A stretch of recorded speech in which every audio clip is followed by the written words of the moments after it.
tracking milestones of an incredible journey spanning 30 years. Rahman Music Sheets. Shyam Benegal, an iconic pioneer of parallel cinema in India. Besides Padma Shree and Padma Bhushan, he received 18 National Film Awards and India's highest award in films, the Dadasaheb Phalke Award. After making approximately 900 advertising films, in 1974, Shyam Benegal made Ankur, his first feature film. The film won a national award and it was nominated for the Golden Bear at the Berlin International Film Festival. Till the year 2000, Shyam Benegal made 19 films. Of them, for 17 films, including a musical Sardari Begum, his music composer was Vanraj Bhatia. Yet, for Zubeidaa, his 20th film, released with the turn of the millennium in 2001, Shyam Benegal opted for A.R.Rahman. Vanraj Bhatia is a particular kind of composer. A.R.Rahman is another kind of composer. They excelled in their own specific ways. But you can't compare. For instance, to give you an example, you can't compare, and it would be silly to even attempt to compare. You can't compare Mozart with Beethoven. It makes no sense to do that. So we are talking about that, something like that. You see, because A.R.Rahman has a certain kind of genius in music, which is very different from what Vanraj used to have.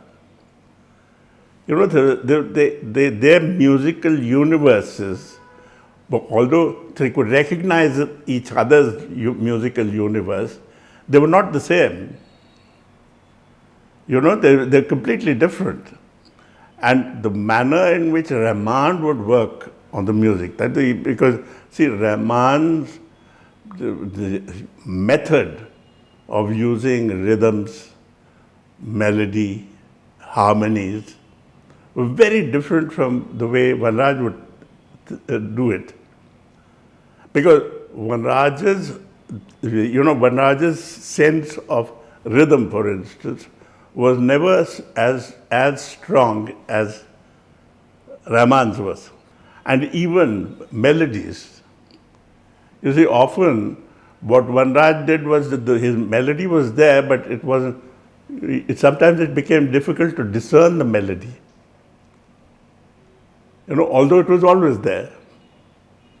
But when it comes to Rahman, it's very clear. I mean, because his harmonies are very evident in the manner in which he uses his harmonies. His rhythm is very dominant in the kind of work he does. And also, his melodies are things that are clearly memorable. So, their styles are very different. One may have a certain kind of subtlety in his work. The other person would have a kind of grandeur and strength of a different kind. So each composer has his own particular brand and style and character. So, but eventually, when you are comparing the two, I would think that for cinema particularly, for use in the cinema, Rahman was by far the most successful. Not only was he more successful, it used to work better, with films, whatever music that he worked out. Sometimes I felt that probably music was overpowering the film. But it's also true that, for instance, the recall, the visual recall of the film on the basis of the music came through like that in Rahman's films, where Rahman worked on a particular film. But for instance, the best example is for the films of Mani Ratnam. Rahman's music for Mani Ratnam, the recall value very high, visual recall value was very high. you know.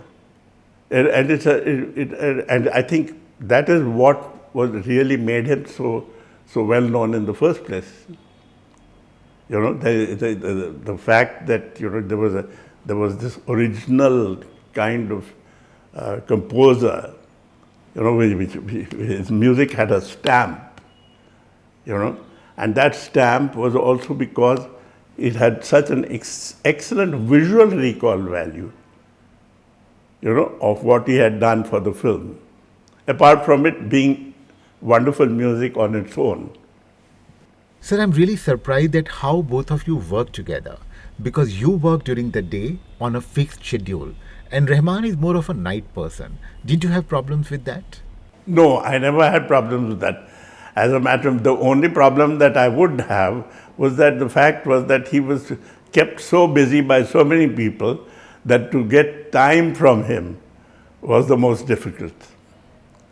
It really had to do with that. Basically because, he was kept so busy, there used to be lines of people sort of waiting for his attention, as it were, for their own films. So, it was always very difficult to get kind of 100% attention from him, although he was giving you 100% attention. But then, he has a certain kind of talent. He's got so many compartments, I think, into which he fits different people and different people's works. So, he could work like that because, it's a very special talent that people have. But it can be very disconcerting for a person who thinks that, here I'm explaining and the man I'm not even sure that he's paying any attention to me, that sort of thing. But that never really happened because, the couple of films that he worked with me, or rather gave music for me, were just outstanding. I mean, quite excellent. Because even now when I hear the music of those films, like whether both The Forgotten Hero or Zubeidaa, I think, excellent, outstanding music. Because, the moment that the recall value is so high, which is how I kind of relate to film music. The recall value of the film, the moment you hear, a melody from the film, you recall the film. Now that ability, which I think is a rare ability in the composer. Manthan, based on the pioneering milk cooperative movement in Gujarat, was India's official entry for the Oscars. As the best feature film in Hindi, it also won the National Film Award. Bhumika, based on the life of a Marathi actress Hansa Vadkar. Junoon, set around the Indian Rebellion of 1857. Kalyug, modern-day adaptation of Indian epic Mahabharat.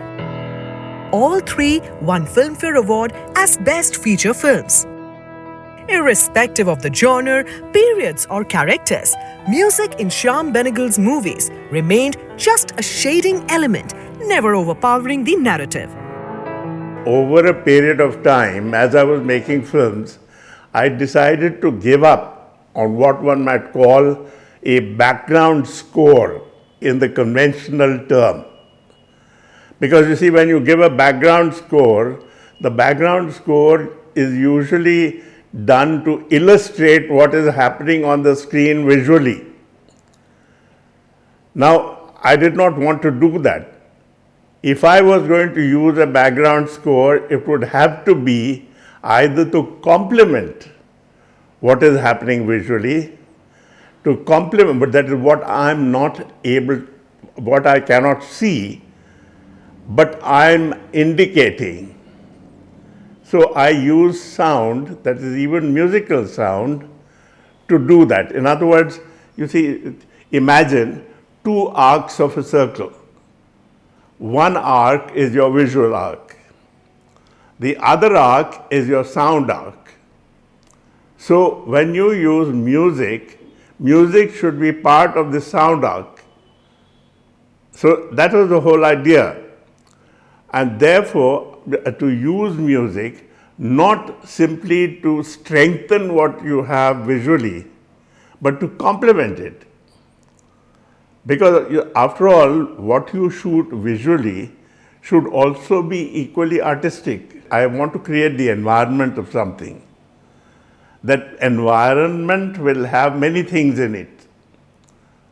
You know, there are visual elements in it, there are sound elements in it. Now, if I'm going to, strengthen the sound elements, I can do that with music. And I can give it a slant, I can give it a certain texture, a character that will probably be an emotional indicator. In other words, it adds to your ability to express yourself better. Basically, that's what it is. And that is where I think the whole thing of use of music when it comes to films. So your perception of music and films is very different from mainstream tradition. Is that the reason that though you worked with Mr. Vanraj Bhatia on almost, I think, 17 films, yet you had many creative differences with him and you were virtually fighting every day? We would constantly fight and bicker, Like, when married couples bicker all the time fighting. So it would be like that. People used to laugh, whenever they used to watch Vanraj and I work. They used to laugh at the way, because we were constantly bickering, It took a long time for him to understand that my shooting the film was not to fit into his music. You see, his music was complementary to what I was doing. And it took a long time before we could come to that understanding. A composer, by his very nature, is self-centered. Just as much as a visual artist is totally self-centered in terms of what he's doing visually. But to get them together to function as complementary to one another is not the easiest thing to do. Did you have any such issues with Rahman? Do you have any memories of your first meeting with him? Oh yes, I do, because because I always used to imagine that he probably was a very kind of. I knew that he was very young, and he used to be called the Mozart of Madras because he was almost a child prodigy. But the fact is that when I first met him, I felt that I couldn't communicate myself with him. I couldn't communicate what I wanted easily. But funnily enough, what I was saying was making all the sense that was necessary for him. What he wanted to take from it, he took. He didn't need to kind of either agree or disagree or anything. He knew what he wanted from it, and he took that. And then when he worked and he came with a piece of music, it was absolutely perfect. It was the kind of thing that I wanted. I didn't need to. There was no further debate or discussion on it, because it worked so well. And there was something, now this is something that it's a kind of sixth sense, which he has. And I feel that all great composers have this. There's something there which is inexpressible in any other terms, except in the way in which you will compose the music. That sixth sense that is there in Rahman is absolutely incredible. It's unbelievable. And that's why I think his talent was so easily recognized, Not just in our country, but all over the world. Because the kind of work he did here is just fantastic. But of course, as I've always felt, that he required his beloved Madras to be with him. That is necessary for Rahman, I think. he can't be taken away from that. After Mamo and Sardari Begum, Zubeidaa was the third film of a trilogy written by film scholar Khalid Muhammad. Zubeidaa was the story of his mother. The story of Zubeidaa's music continues in our next episode with Shyam Benegal. Stay with us. Rahman Music Sheets will continue to track his incredible journey to superstardom, connecting you with his creative partners, also engaging with musicians he inspired. If you have reinterpreted or recreated Rahman's music, share your videos. If selected, you will get featured on Rahman Music Sheets. To submit your videos, log on to our website O2india.com.